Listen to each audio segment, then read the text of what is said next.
penser à faire vérifier vos appareils de chauffage. Un geste simple qui peut vous éviter bien des ennuis. Chaque hiver, 5000 personnes, selon le ministère de la Santé, sont intoxiquées par le monoxyde de carbone, un gaz incolore, inodore, mais dont même une petite concentration dans l'air sèche a provoqué un maux de tête, nausées, voire coma et décès.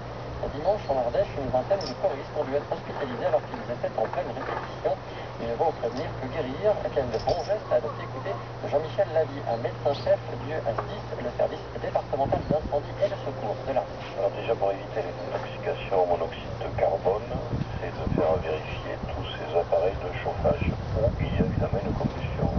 Donc, chaudière à gaz, poêle à mazout, chaudière à mazout, etc. Voire des petits chauffages d'appoint où il y a des flammes. Et surtout dans les habitations, de ne pas occulter les aérations hautes et basses qui permettent une ventilation des locaux et donc en cas de production de CO permettrait d'avoir un taux moindre que si tout était occulté et donc d'avoir une augmentation de ce taux et de devenir un risque mortel à ce moment-là. En fait, un premier symptôme, c'est des céphalées, des nausées, vomissements. Ça ressemble peut-être à une intoxication alimentaire ou un état un peu grippal. Le souci, c'est qu'après, petit à petit, il apparaît une faiblesse, une difficulté à se mouvoir. Et donc, c'est là où ça commence à devenir très dangereux. On révise les chaudières et on évite de se calfeutrer malgré le froid. Sachez aussi qu'il existe des détecteurs de monoxyde de carbone en vente dans les magasins de bricolage, par exemple, ou encore sur le web compté 25 à 70 € selon les modèles.